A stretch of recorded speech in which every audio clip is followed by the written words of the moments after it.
Olá, pessoinhas! Tudo bem? Bem, hoje a nossa aula vai ser sobre organizações políticas, que foi uma das coisas que eu comentei mais ou menos na aula de Direito, sobre a questão dos movimentos sociais. Então, hoje vamos falar mais ou menos como que esses movimentos se organizam e quais as outras organizações políticas que a gente encontra mais nas provas de vestibulares e também acho que as mais evidentes na sociedade. O que acontece? Quando a gente está falando de organizações políticas, a gente está falando não só, mas a gente está falando principalmente de regimes democráticos. Por quê? Porque em regimes autoritários, como uma ditadura, como um Estado absolutista, coisas assim, nós não tínhamos a possibilidade dessa expressão política. A expressão política ela era destinada a algumas pessoas em alguns locais. Ou então, se você se expressasse politicamente e isto fosse contra o governo instituído, a chance de repressão, e assim, uma ampla, vasta e violenta repressão, era muito forte. Então, quando a gente está falando de representações políticas, de organizações políticas, em geral a gente está falando de regimes democráticos, que é um regime que consegue comportar essas organizações políticas, e o regime democrático ele também comporta a reivindicação de direitos, ok? Bem, falando de regime democrático, uma das coisas que a gente falou da outra vez, nós estamos falando também de cidadania. Quando a gente está falando de cidadania, eu já defini, a gente está falando de uma participação política. E quando a gente está falando de democracia, hoje no Brasil, por exemplo, a gente está falando da democracia representativa. Ou seja, nossa cidadania, muitas vezes, vai se dar majoritariamente pelo voto. Além das ações que nós temos no dia a dia, ela vai se dar em âmbito geral, em âmbito nacional, através do voto e das eleições. Bem, nas eleições, a gente está falando de vários elementos. Para a gente conseguir caracterizar uma democracia mesmo, um dos elementos são as eleições competitivas, de forma que todos os partidos possam competir como quiserem, né, entre aspas, muitas aspas, existem as regrinhas de como você faz uma propaganda eleitoral, mas que possam competir de forma igual. Entendeu? Cada um com seus recursos, o que já deixa uma pequena diferença, uma pequena grande diferença, mas a competição ela não vai ser restrita a ninguém. Outros elementos que vão caracterizar a democracia vai ser o direito ao voto para uma maioria na sociedade, a maioria adulta, também liberdades civis e os direitos políticos. Tudo isso junto vai se refletir nessa questão do voto, de como a gente vai conseguir votar. E quando a gente está falando de votar e a gente está falando de democracia representativa, nós estamos falando do quê? De partidos. Ou seja, os partidos vão ser um dos elementos que a gente vai discutir nessa aula. Bem, antes da gente conseguir começar a falar dos partidos, tem alguns elementos que a gente precisa ainda colocar. Que alguns autores, como por exemplo Boaventura de Souza Santos, que é um autor português, ele coloca que a democracia ela tem alguns problemas associados a ela. Quais são? Para uma efetiva participação democrática, nós deveríamos ter algumas coisas garantidas. E isso não ocorre em todos os lugares. Que coisas seriam essas? Seria, primeiramente, a sobrevivência da população, ou seja, a população não deveria estar passando fome, né? Deveria ter acesso a essa sobrevivência. A questão da liberdade, ou seja, a pessoa o cidadão não deveria estar sob nenhum tipo de ameaça por parte do Estado, por parte de organizações maiores que ele. E, principalmente, o cidadão precisaria estar informado de tudo o que fosse necessário para que ele consiga exercer a sua cidadania.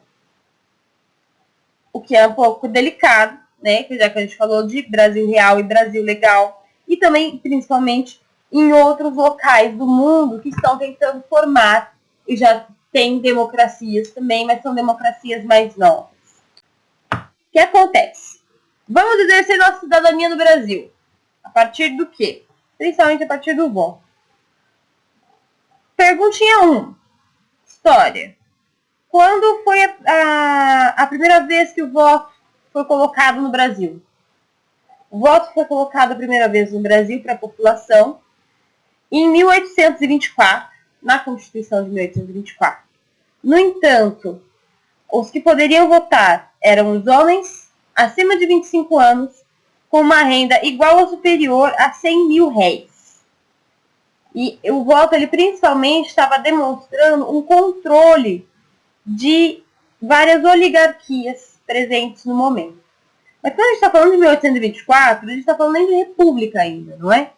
Então, como raios, dentro de império, a gente ia fazer uma votação. Para quê? Se ia votar para o imperador? Não ia. Mas o voto, quando a gente coloca nesses regimes, ou no império, ou, por exemplo, em monarquias parlamentares, ou quando a gente está falando de estados totalitários, nós estamos falando principalmente do voto para as funções do legislativo, que não são as funções que tomam frente, né, como a gente já discutiu na outra aula, do executivo. Pois bem, o voto no Brasil, ele sempre foi um pouquinho delicado. Por quê?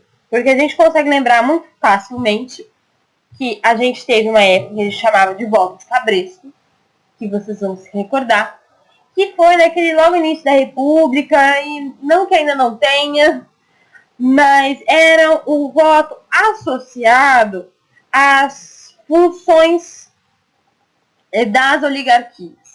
Ou seja, cada coronel, cada fazenda vai orientar aqueles que estão à sua volta a votarem em uma certa pessoa, seja no próprio coronel, já que na época do voto de cabresto, que é o início da República, a gente não tinha voto secreto, não é?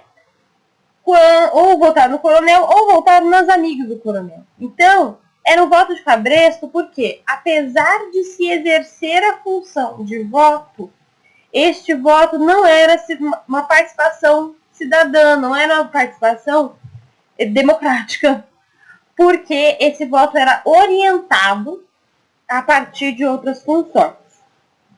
Claro que o Brasil, ele vai desenvolvendo as regras eleitorais, as regras técnicas, como o voto secreto e a utilização de urnas eletrônicas, as diversas leis dentro dos tribunais eleitorais, não é, para conseguir regimentar e tornar essa participação do voto cada vez mais democrática.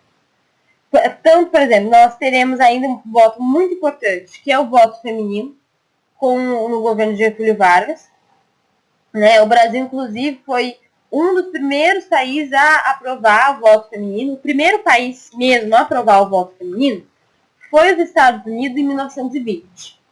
A Inglaterra logo depois e o Brasil também. Enfim, ainda outro voto importante que a gente está falando é o voto dos analfabetos, que vem na esteira das diferentes colocações de cidadania da Constituição de 1988.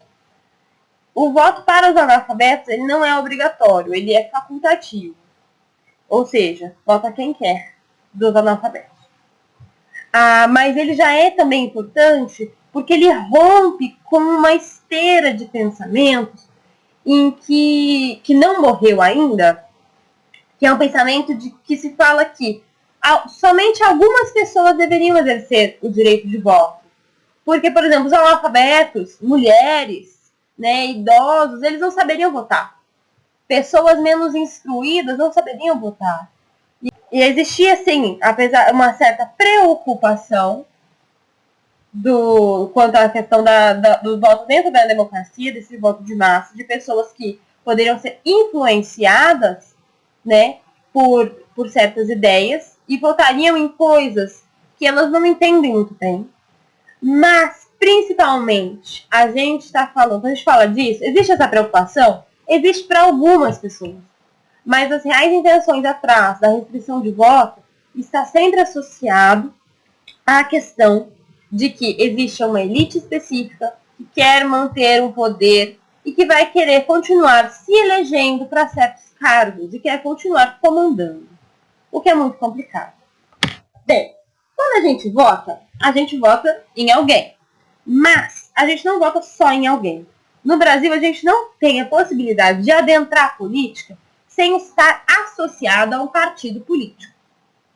Os partidos políticos, eles surgiram no Brasil no século XIX e eles também vão estar associados àquela questão que eu já falei, das oligarquias. E essas oligarquias, elas vão predominar no Brasil até 1930. Então, em 1930 a gente tem o golpe de Getúlio, né? E com a exceção de um partido que não vai estar dominado por uma oligarquia, que vai ser o PCB, criado em 1922. Se vocês puderem, deem uma procuradinha sobre a história desse partido, porque várias vezes ele cai nos vestibulares, nas provas, devido ao fato de que ele foi clandestino muitas vezes. Quem é o PCB? É o Partido Comunista. Ele vem associada à questão da Revolução Russa em 1917 e dos diferentes ideais comunistas que já estão gestados no Ocidente há muito tempo. E ele vai ser clandestino na época Vargas, ele vai ser clandestino na ditadura militar. Então, existe uma forte perseguição ao Partido Comunista. E volta e meia o povo culpa, não o Partido Comunista, mas os comunistas de alguma coisa. Tipo, comer criancinhas. Então, o que não é legal e também não é saudável. Mas o que acontece? Então, procurem, por favor, dentro dessa questão do Partido Comunista, vocês se interarem um pouco da história desse local. Desse partido, enfim. Depois da ditadura Vargas, nós vamos ter alguns outros partidos que vão se colocar. E principalmente os partidos eles vão se tornar nacionais, coisa que eles não eram antes. A gente vai ter três partidos principais, que serão a UDN, que é a União Democrática Nacional, que reunia a burguesia industrial e classes médias urbanas. A gente vai ter o PSD, Partido Social Democrático, que reunia setores rurais e semi-rurais. A gente tem o PTB também, que é um partido trabalhista brasileiro, que ele reunia os movimentos trabalhistas e o sindicalismo. Ok? Dentro da ditadura militar, a gente vai ter mais uma vez a extinção de partidos. Mas de uma forma diferente. Por quê? Os partidos eles serão cassados, ou seja, eles vão ter os seus direitos políticos restritos e restringidos, e eles vão ter também canceladas as suas inscrições partidárias. Eles não vão mais existir politicamente e institucionalmente. Bem, institui-se, depois dessa cassação dos partidos, a estrutura bipartidária. Como a gente sabe, o Brasil, ele hoje é um país multipartidário e nesse momento da ditadura militar, ele vai ser bipartidário. O que isso significa? 2 partidos apenas. O Arena, o partido que defendia o regime militar, e o MDB, Movimento Democrático Brasileiro, que era uma oposição controlada pelo governo. Ou seja, tentava-se alguma oposição, mas essa oposição era sempre muito restrita, pois as chances de serem presos, exilados ou mortos era muito grande. Bem, por que a ditadura militar faz isso? Exatamente para restringir a possibilidade de discussão política e de possibilidade de manifestações populares, de revoltas populares que fossem atrapalhar o sistema. Em 1979, a gente começa uma reabertura política e democrática. Não sei se vocês vão se lembrar, que vai culminar depois nas eleições diretas e também no fim da ditadura em 85. Em 79, com o presidente Geisel, começam a se voltar aos partidos.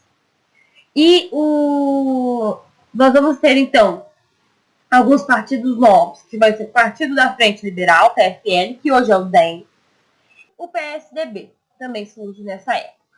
Segundo ainda o site do TSE, um pouquinho depois, a gente já tem a criação de muitos outros partidos já em 81, como por exemplo o PMDB, que é um partido que hoje a gente vê que é bastante forte, não pode esquecer dele, apesar do pessoal sempre esquecer de colocar ele da sua posição binária, não é?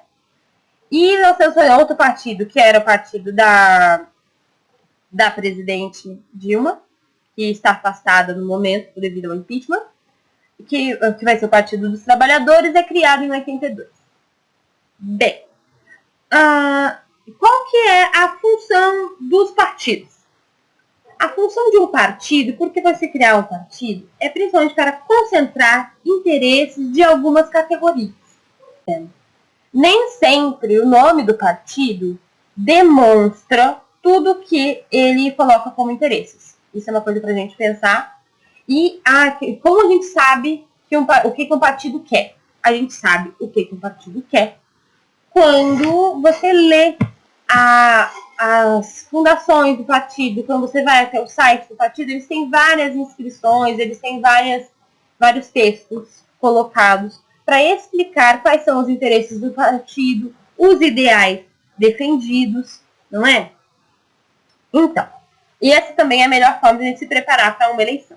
Outra função dos partidos seria a politização da sociedade. Como assim? Seria promover o debate político, seja da forma e de orientação política que o partido obtiver.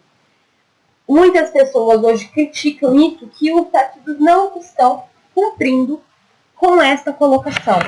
E está ocorrendo uma coisa chamada esvaziamento da política. Ou seja, os partidos eles estão mais ou menos fazendo a mesma coisa e eles não estão mais promovendo os diferentes debates e promovendo os diferentes interesses dentro das suas ações. Outra palavra importante que a gente ouve muito e às vezes nem todo mundo sabe o que significa. A gente fala das bancadas, né? Muito comum a galera falar da bancada da bala, bancada ruralista, bancada da Bíblia ou bancada evangélica. O que é isso? Bancadas são reuniões de grupos específicos de alguns partidos, de pessoas que têm interesse em comum.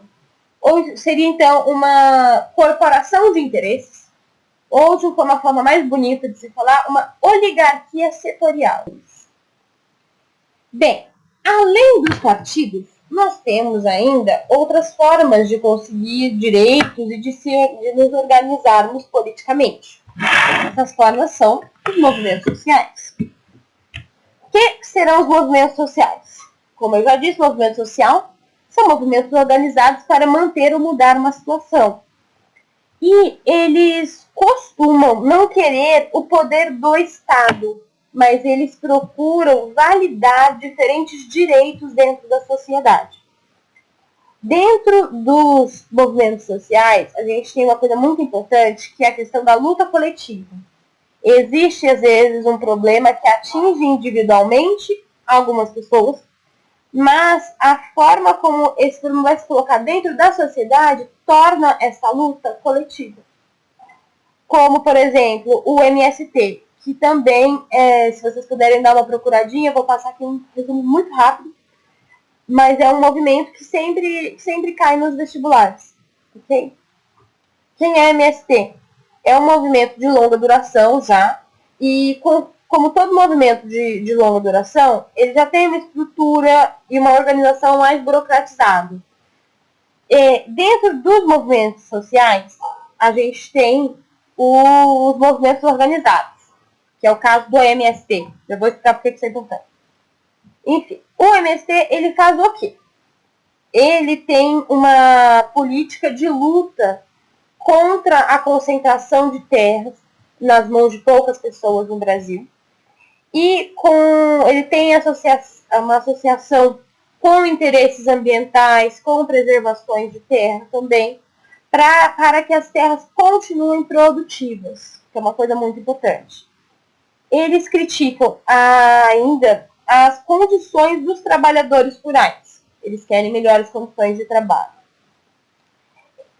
Esse movimento ele surge na ditadura militar e ele foi uma oposição ao modelo de reforma agrária que a ditadura militar estava promovendo. e ele surge em 1984 com o apoio e associado à Pastoral da Terra.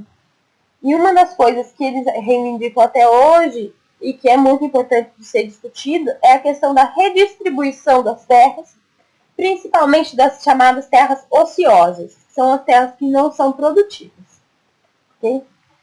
Esses movimentos organizados, eles se opõem, não se opõem do tipo, nós somos inimigos, não. Mas, além deles, nós temos ainda movimentos conjunturais. O que serão os movimentos conjunturais? São movimentos que eles duram alguns dias, depois eles desaparecem, às vezes voltam para defender outra coisa, mas eles desaparecem de novo. Eles não continuam ao longo do tempo. Eles são bem mais esporádicos. Ok? Então, outro elemento que a gente tem que associar quando a gente fala de movimentos sociais é que, além dessa questão de querer mudar uma estrutura social, os movimentos sociais, eles também buscam a defesa dos interesses de certos grupos e eles buscam também o reconhecimento do outro, seja individual ou socialmente. Como assim? Por exemplo, os movimentos LGBT+, eu acho que agora essa é a sigla atual, eles buscam o reconhecimento das diferentes orientações sexuais das pessoas. E, por exemplo, o movimento negro, ele busca que a população negra seja vista e reconhecida de forma igual perante a sociedade. É nesse sentido, de que eles buscam o reconhecimento do outro. Ok? Bem, a gente ainda tem que falar os sindicatos no Brasil. Os sindicatos, eles são uma agremiação, uma junção, conjunção, uma agremiação de pessoas para a defesa de seus aderentes. A gente vai ter os sindicatos laborais, que são associados às diferentes profissões. E nós vamos ter ainda os sindicatos patronais, que são associados a uma classe econômica. Bem, o sindicato ele vai fazer o que então? Ele vai lutar por direitos para dentro da categoria que ele está atuando. Não só isso, os sindicatos eles também defendem judicialmente os seus aderentes. Ou seja, os sindicatos patronais vai defender judicialmente os patrões, os sindicatos laborais vai defender judicialmente os trabalhadores. Bem, os sindicatos, eles vêm desde a Idade Média, né? Como? Ele vem das corporações de ofício. Quando a Idade Média acaba, a gente vai ter a Revolução Industrial, essas corporações de ofício, elas vão se transformando, não é? E os trabalhadores, eles vão começar a se associar em sociedades de socorro mútuos. Para quê? Para que os trabalhadores conseguissem se ajudar em algum momento de necessidade. A associação dos trabalhadores, ela consegue dar força para que eles consigam negociar alguns direitos e negociar com os patrões. Porque às vezes um trabalhador sozinho, principalmente quando a gente está falando de Revolução Industrial, que é quando a Revolução Industrial, né? A gente está falando, então, de momentos em que não tinham a CLT, principalmente a CLT do Brasil, né? Mas que não tinham essas regulamentações do trabalho, então as pessoas não tinham férias, não tinham descanso semanal remunerado, trabalhava quantas horas fossem necessárias para o patrão, então era muito mais complicado. Por isso essas associações vão se juntar para conseguir preservar os direitos dessas pessoas, né? Então, quando a gente chega para o Brasil, os sindicatos, eles vão se constituir principalmente no século XX. Por quê? O que tem no século XX? No século XX tem as imigrações dos europeus para o Brasil. E esses diferentes imigrantes, eles já estavam acostumados ao trabalho assalariado, diferentemente do Brasil e dos patrões aqui. Por quê? Porque nós estávamos acostumados com o trabalho escravo.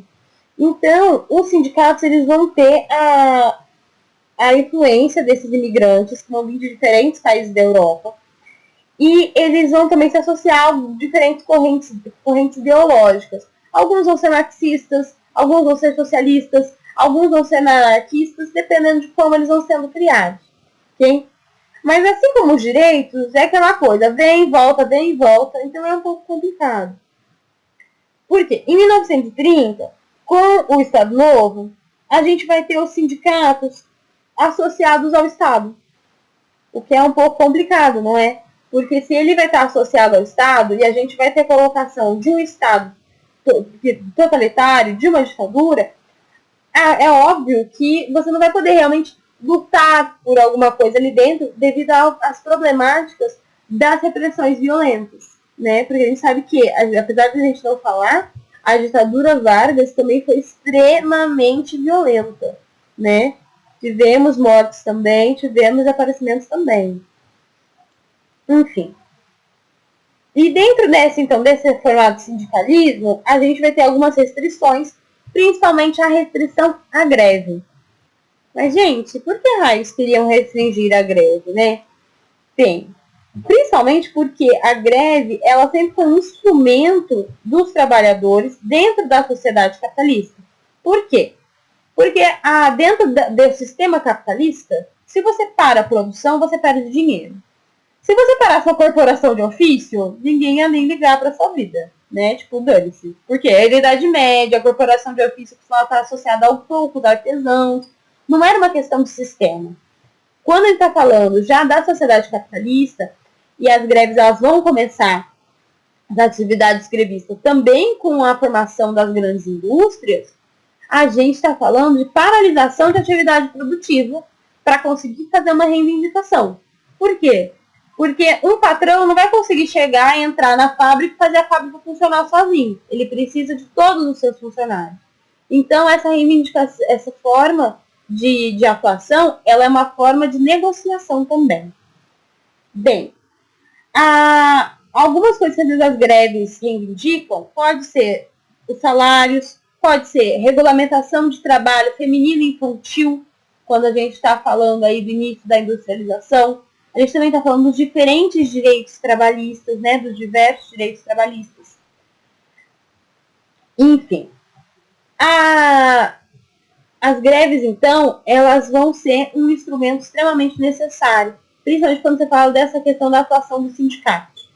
Hoje em dia, os sindicatos, eles não estão mais tão associados ao Estado, eles estão associados mais às suas categorias, mas existem algumas críticas que as pessoas fazem às ações dos sindicatos, porque tem pessoas que se tornam sindicalistas para conseguir ganhar dinheiro. E isso é uma coisa um pouco complicada, já que esse seria uma das formas dos trabalhadores conseguirem reivindicar e manter os seus direitos, já que esses direitos estão sendo ameaçados o tempo todo, né? É só a gente ver os diferentes projetos de leis que fica tentando passar, às vezes são barrados, às vezes não, de flexibilização da CLT. A gente vai discutir a CLT mais para frente, ok? As greves no Brasil, elas são previstas dentro da lei. A gente tem uma chamada Lei de Greve, que é a Lei 7.783 de 1989. Então, ela é depois da Constituição de 88. E ela já coloca a possibilidade da greve e a questão da não demissão em massa durante uma greve, ok? Já que a greve é um direito dos trabalhadores. Mas só existem, então, esse tipo de movimentos? É claro que não. Movimentos sociais existem aos montes. Diferentes movimentos caem nos vestibulares, às vezes são mais vinculados à questão de atualidades. Existem alguns que a gente sabe que já é carteirinha carimbada, que vai ser, por exemplo, o MST, que você, por exemplo, também os movimentos ambientais, né, e o movimento feminista. O movimento ambiental, ele é típico da sociedade industrial também. Por quê? Porque a sociedade industrial, por si, ela é predatória do meio ambiente.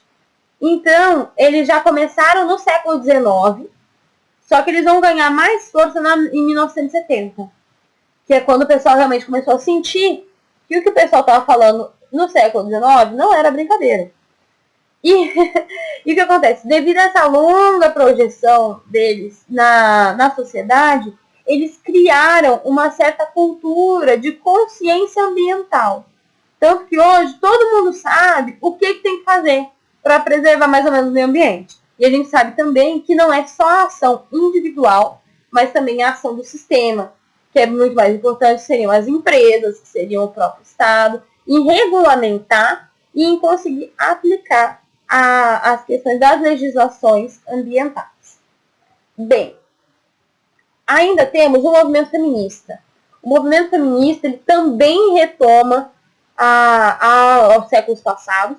Ele vem do século XVIII e ele desde sempre questiona a posição diferenciada da mulher na sociedade. Só que é sempre um diferenciado para baixo, né? O que é muito complicado. Bem, o que acontece? Quando a gente estava na Revolução Francesa, o que a gente teve? A gente teve a proclamação dos direitos do homem e do cidadão. Só que quando a gente fala de direitos do homem, às vezes a gente tende a associar esse homem à humanidade. E aí a gente já denota que as mulheres já estavam excluídas, porque só homem é ser humano, né? O que realmente apontava nessa declaração da Revolução Francesa. As mulheres estavam excluídas de toda participação política. Ou seja, era um movimento liberal, foi um movimento apoiado pelas classes populares, mas ele continuava restritivo a alguns grupos, ok?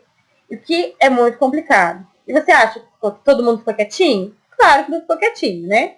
Então, a Olympe de Gouges, em 1791, ela manda uma carta chamada Direitos da Mulher e da Cidadã para a mesma Assembleia que iria fazer a Constituição. E devido a isso, e devido a suas diferentes movimentações e aos seus ideais políticos, a Olympe é guilhotinada em 1793.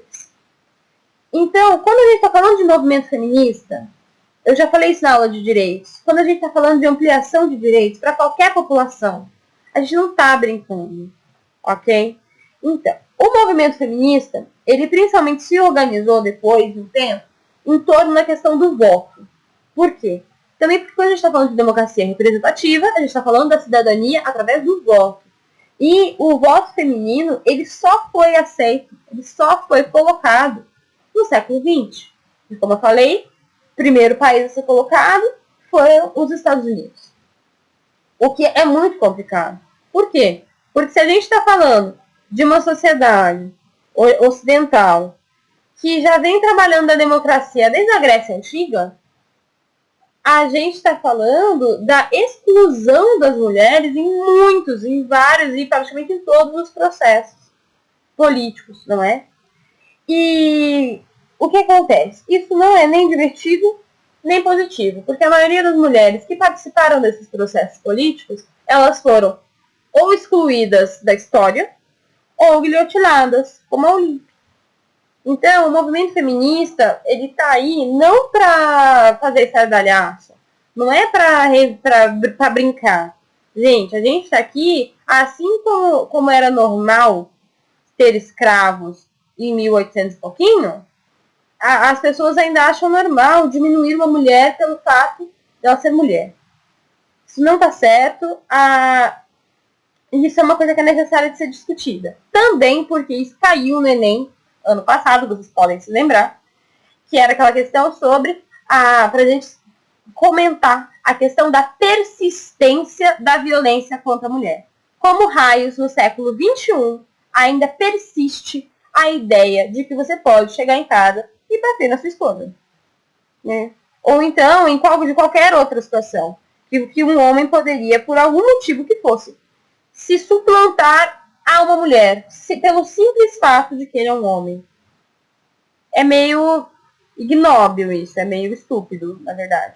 Mas, infelizmente, isso ainda acontece. E a gente pode ver dentro das falas dos meninos, muitas vezes, e não só, também de algumas meninas, essa questão de que eles não entendem o porquê do movimento feminista.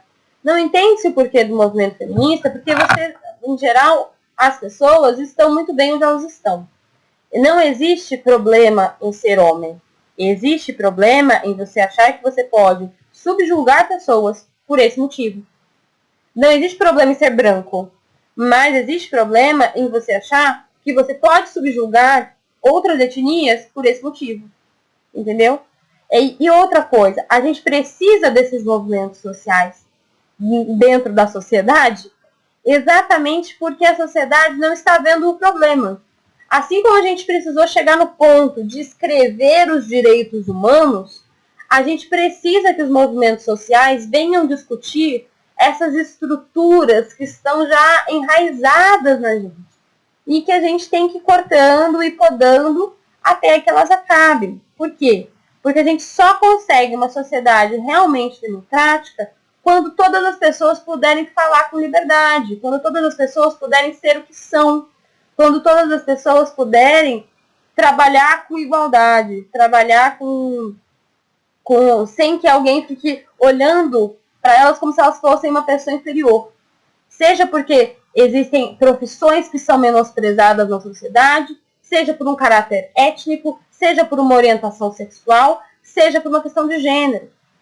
Como eu falei, não existe problema em você ser homem, branco, cis e heterossexual. Existe problema quando a sociedade afirma que este indivíduo é o indivíduo direito, é o indivíduo correto, e todos os outros que estão abaixo dele. E como eu falei, a gente só vai conseguir isso quando a gente começar a diminuir algumas das coisinhas, como aquelas piadinhas chatas, né? Como dar risada com algumas coisas, como tratar com inferioridade, ou então uma super proteção que denota que as outras pessoas são frágeis e não sabem fazer.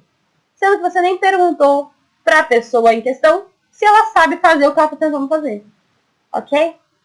Gente, existem ainda duas palavrinhas que eu preciso falar para vocês, para a gente diferenciá-lo, que são muito importantes dentro dos movimentos políticos e dos movimentos sociais e dos partidos e de tudo. Que são o quê? Direita e esquerda.